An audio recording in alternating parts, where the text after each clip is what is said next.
Como me voy moviendo sobre mis variados intereses, olvido que no todos los medios funcionan de la misma forma para contar una historia de forma satisfactoria. Estuve intentando escribir un cómic lo más corto que mis exageradas formas permitían, y simplemente me quedé atorado en detalles que alargaban todas y cada una de las páginas. Quise que el ritmo de la historia fuese simple y flotara alrededor de, no sé, unas 30 o 40 páginas, pero después de mis carentes habilidades sintácticas, se despertaron memorias sobre cierto marino dibujado.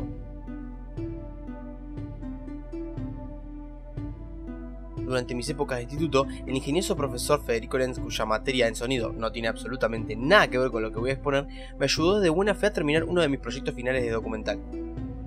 Un inexperto yo le avisó a último momento que las preguntas eran sobre su experiencia con el medio del cómic en su vida, uno de los pocos artes que no tiene un puto sonido. Mi idea era hablar con algunas personas que hubiesen leído poco o nada para generar un contraste con aquellos que sí alababan el medio y del cual ya tenía mucho material. Durante la misma, le pregunté si había algo que le llamara la atención de los cómics, y para mi sorpresa, respondió con una intrigante frase. Con respecto a otras formas de arte o de narración, lo que tiene la historieta es una inmensa capacidad de síntesis, de meter una cantidad enorme de información en un trazo, en una sombra, en el encuadre, porque hay una gran cantidad de narración en cada cuadradito, cada fragmento de historieta tiene un montón de información, prácticamente sin palabras. Eso es una capacidad de síntesis muy importante. Cuando hice la entrevista y mismo cuando ensamblé este dokukaka, esta frase se había quedado en mi cerebro por lo rara que había sido. Había entrevistado fanáticos, vendedores, coleccionistas, pero ninguno había dicho nada tan particular. En realidad, más bien todo lo contrario, todos tenían una visión bastante unificada. ¿Cómo la síntesis podría ser el elemento más importante que le veía a la historieta? Cuando nos quedamos hablando con el profesor sobre qué tipo de cómics había leído, me comentó que estaba fascinado por cierto icónico marinero de la escena europea. La forma en la que él me explicaba sus aventuras y su rara forma de expresar el gusto por lo simple hicieron que me sumerja en el mar salado del corto maltés. Esto pasó ya hace muchos años y recuerdo mi experiencia con los primeros tomos teniendo la visión de Lenz en mi mente. Lo veía presente en las historias como algo particular, pero no tanto como para apreciarlo como él lo hacía. Hoy me había atrapado en mi proceso creativo y lo primero que vino a mi mente fue su frase, así que me puse en búsqueda de esa simplificada inspiración de la que algunos pocos hablan. Para un nuevo lector puede que se sienta apresurado o dinámico, pero nunca se te ocurriría decir que la aceleración de acontecimientos fuese una negativa en relación con la narración. Una vez hemos leído un poco, se vuelve algo natural para nuestros ojos como la invisibilidad del corte en los medios audiovisuales. Pero donde resalto esto es el momento de escribir los cómics. Como dije antes, durante muchos años he estado atentando con el hecho de hacer o mismo escribir algunos de los cómics que no han llegado a nada. Pero hace poco presenté un proyecto a una amiga y para ello tuve que escribir una vez más en este formato, ¿llega a buen puerto o no? Todo el tema de la estructura me es relativamente fácil porque es una de las cosas que más he estudiado o realizado en estos últimos años. Estructurar historias es, en la mayoría de los medios, algo universal y con muchas libertades, ya que en el principio se puede pensar en muchas cosas sin siquiera canalizar en el medio donde uno lo va a trabajar, o al menos eso es lo que yo pienso. Pero a la hora de plantear cada escena, las acciones se estiraban demasiado como si fuese captar todo por una cámara o escribir en prosa momentos que se escapaban de las viñetas. No digo que estas cosas sean innecesarias o que sobran, pero cuando me hizo clic fue cuando quité deliberadamente varios paneles en una historia para notar que la simplificación era más natural en este medio que en otros donde si faltaban estos pedazos, alguien lo vería con malos ojos. Y obvio que el cine también tiene pasos del tiempo, sí, hay increíbles trabajos de montajes y narraciones experimentales que trabajan mucho la forma en la que las historias son contadas, pero a mi parecer pocas son las veces donde uno va a encontrarse añadiendo significado entre los espacios en blanco de una película que viva achicando o cortando partes de su historia como algo natural. Se siente extraño y antinatural cuando es utilizado en otros medios. El ejemplo que me viene a la mente es el de Primer, donde parece ser una particularidad del tipo de película más que del medio en sí. O también en films de Edgar Wright, que están o bien adaptados de un cómic o alimentándose de sus formas, mientras que la historieta lo tiene dentro de sus estructuras sin importar el tipo que sea. Para darle un poco de cara a lo que estoy contando, en la página 30 de La Juventud, Jack London termina de discutir con el teniente Sakai y comienza una pequeña charla-reacción de los testigos que duran como 5 viñetas. Durante la misma, el tiempo se estira de una forma mágica y otros grupos japoneses se acercan con el chisme de la pelea como si hubiese transcurrido lo suficiente como para que todas las trincheras reconocieran el duelo. Es más, al instante pasa otra patrulla y lo ve como si la discusión con una persona significara en realidad con toda una comunidad. En el caso de esta obra, supongo que tiene que ver con que iban saliendo de a tiras y uno sentía el tiempo distinto si habían pasado 3 semanas o 3 días para cada tira. Esto es algo así como la espera que se siente entre capítulos semanales de series y el contraste, por ejemplo, cuando vemos una peli de Scorsese donde todo sucede en 3 horas y media, pero generando como una ruptura de ritmos. No sé, es mi perspectiva sobre el tema y capaz que no tiene nada que ver y nadie lo piensa así. Pero también hay momentos claros en el resumen de este tipo de divulgación de información, como las charlas oficiales en la 158 de la balada del Mar Salado, donde supongo que lo hace porque tiene más espacio para playarse que en las tiras diarias. La primera vez que leí esta historia me había parecido más acelerada y sintética que en las últimas lecturas. Capaz tiene que ver con mi familiaridad con el medio en el antes y la ahora, porque ahora puedo dejarme llevar por la cadena de acontecimientos y quizás en ese momento estaba más pendiente de lo que estaba leyendo. Las páginas donde London salva a Sawuchi muestran el traslado, la atención médica y la recuperación del capitán. Y este se recupera tan rápidamente que puede comentar sobre los acontecimientos de la charla que tuvo lugar durante su tratamiento. Seguido a esto, y sin descanso, Sakai salva a London de un asesinato, habiéndolo encontrado 3 veces consecutivas desde su discusión. Pero por las páginas transcurridas y los colores que diferencian las horas, es como si todo pasara en una misma tarde-noche. Parece una obra de teatro donde todo transcurre en ese momento y lugar, sin saber si estamos viviendo toda una temporada en las trincheras o el peor día de la vida de Jack London y Rasputin. A los personajes no les importa que todo sea tan apresurado, y a nosotros tampoco, entonces seguimos con esa ilusión. Más adelante, en la página 39, London dice que debe volver luego de la situación de los Tungusi, pero en la página 41 decide, por lo que parece, sentarse por ahí, o en una cabaña, quizás esperando a Rasputin, porque la imagen no dice mucho realmente. Lo mismo pasa con Corto Maltés, que creo que estaba practicando kendo en la calle, porque de unos planos al otro le pregunta a Jack London si lo estaba buscando, como si hubiese salido de la puta nada, y haciendo una especie de plano contra plano, Corto ya está cambiado con su saco característico.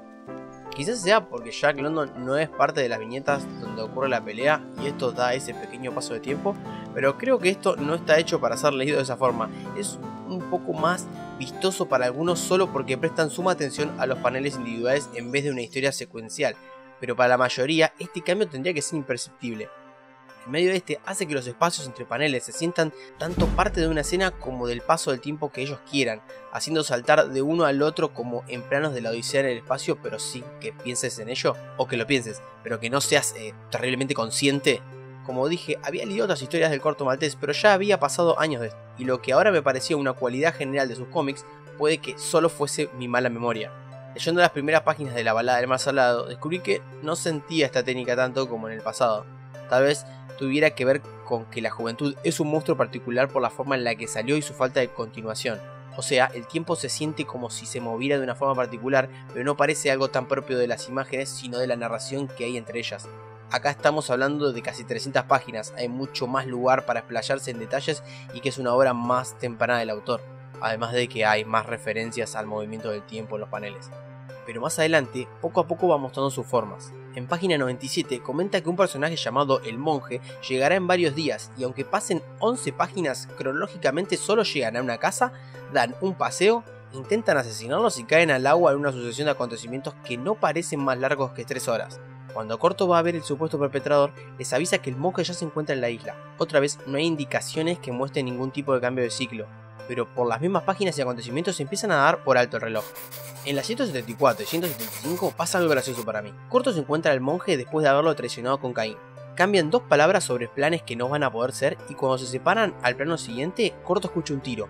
Se acerca al lugar de disparo que se supone está cerca, pero solo encuentra el cuerpo del alemán traicionado por quién más que el monje que recién habló con Corto. Nunca vi tantas cosas condensadas en 2 páginas como esto.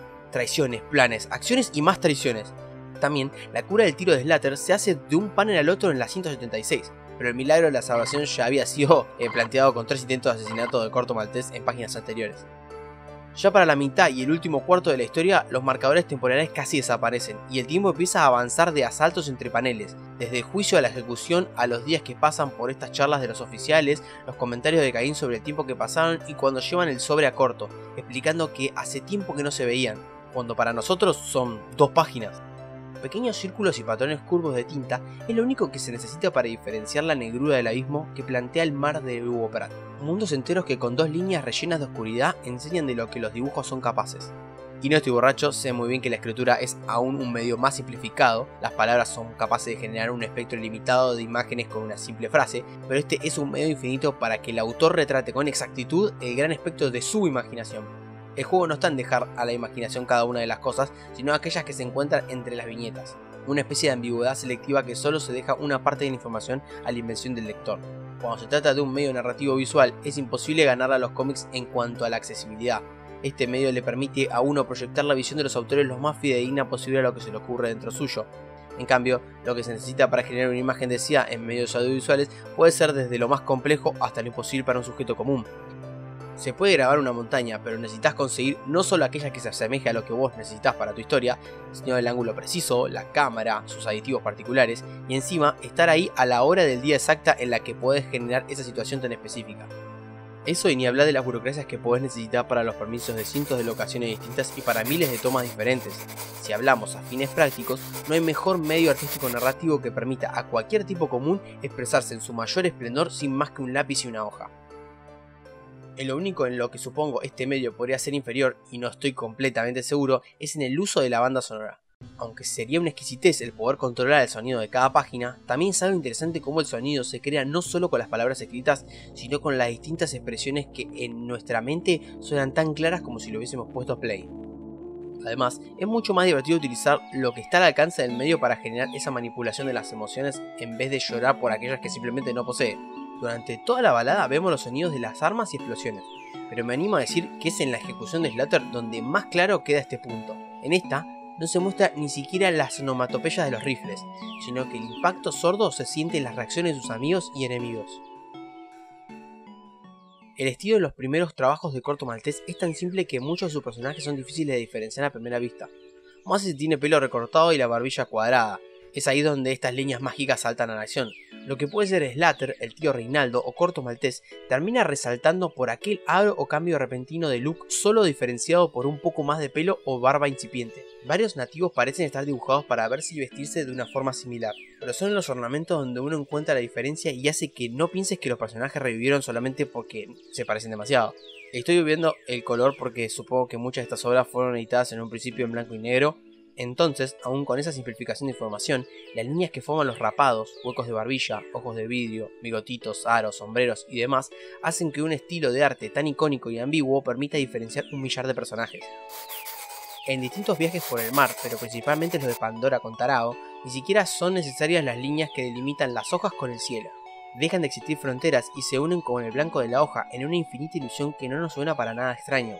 Lo mismo pasa con el negro abismo del océano cuando otros personajes viajan de noche y cómo las sombras de este los ataca sin un previo aviso.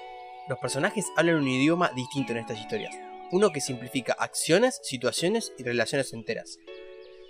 Hay un tema que de vez en cuando asoma la cabeza en estas dos historias, y cómo se forman las amistades inusuales donde normalmente no habría ninguna posibilidad. Da una sensación como si no conociéramos todas sus intenciones o más bien como si tuvieran algún tipo de problema para expresarse correctamente. En la juventud desconozco cuál es la razón que lleva a Rasputin a confiar en Jack London una vez vio que lo golpearon y denunciaron con la policía militar. Pero es un psicópata, veo menos entendible la razón por la que London aceptaría ayudar al asesino magnético que no solo admite ciertos actos, sino que él mismo vio con sus propios ojos lo que puede llegar a hacer. Lo único que voy a decir es que, de todos modos, no parecen traicionar ninguno la motivación personal de su personaje, aunque carezca de lógica para nuestro mundo, me parece de personajes con una idiosincrasia única del autor, que los hace ver con una moralidad cambiante y grises dependiendo lo que merite la situación. Cuando el teniente Sakai discute con London, al final de la página le presentan la consulta de si ha aceptado el duelo o no. Supongo que esté implícita la propuesta con esta insinuación, pero si tomamos esto por sentado, ¿dónde dice que acepta? Quizás es por esto que dice eso cree. Ahora pienso que es porque Hugo Pratt le gusta plantear sus personajes con gran diversidad cultural y esto hace que aunque todos hablen el mismo idioma, no todos se encuentren en la misma página a la hora de interpretar conceptos como la amistad, porque claro, eso puede tener distintos significados para un sociópata ruso o un ninja japonés o un escritor americano a principios del siglo pasado. En la balada, cuyo tamaño triplica y un poco más la duración de la juventud, las relaciones que se van generando entre ellos también se muestran sumamente resumidas a cortas interacciones. Si ponemos en retrospectiva la relación entre Corto y Christian, en 114, solo con un buen gesto por parte del marino de Malta, el señor Slater lo consideró un amigo por sus propias palabras. Solo ha compartido un pequeño e incómodo momento donde discute en la página 87 y otro donde lo trata de Violeta en la 96. Nada que haga ver la relación con una evolución favorable o más bien depende de tu imaginación. Porque este también lo llama buen capitán, dando a entender que algo lo conoce además de esta disputa y su presentación con el monje. La charla de 164 a 166 encapsula esta relación inexistente, es como una porción de algo que te planteas en tu imaginación o entre los espacios que no son contados. Otro ejemplo sería el intento de asesinato de Corto por parte de Caín en la página 100. cosa que los había dejado enfrentados y sin ninguna interacción hasta la 150. Pero por un pequeño acto desinteresado del cual el otro quizás no debería confiar en su palabra, pero lo hace, se consideran amigos de palabra y se ponen manos a la obra como si lo malo nunca hubiese pasado. Y es muy loco, en todo el cómic hay muchas pequeñas charlas que condensan relaciones de personajes que, si bien no sabemos si se conocen o no, terminan dando la impresión de un gran momento en sus vidas.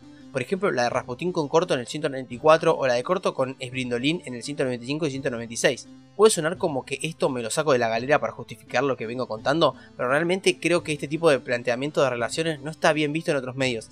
Sin embargo, hay algo que dice que es natural acá. Simplemente puede ser que no tomamos todo tan en serio en un cómic de aventura de los años 70 y 80, o que realmente somos nosotros los que rellenamos estos espacios entre los paneles como algo inherente a la historia. Quizás sea una pavada y una técnica que se encuentre en cada medio. En todos lados algo se sintetiza para generar ese máximo jugo dentro de un pequeño espectro de recursos. Últimamente estuve viendo películas, libros y juegos muy largos. Esta debe ser la razón por la que leer algo así o mismo crear algo de esta forma me da como una especie de descanso entre esas otras cosas. Que no está mal, pero sí que su ritmo puede agobiarme mucho cuando uno se detiene en cada detalle que pasa por su mente. Yo lo veía tonto hasta que tuve que incorporar a la práctica la escritura. Ojalá alguien que nunca se lo haya planteado de algo le ayude o al menos haber hecho mi experiencia particular algo amena.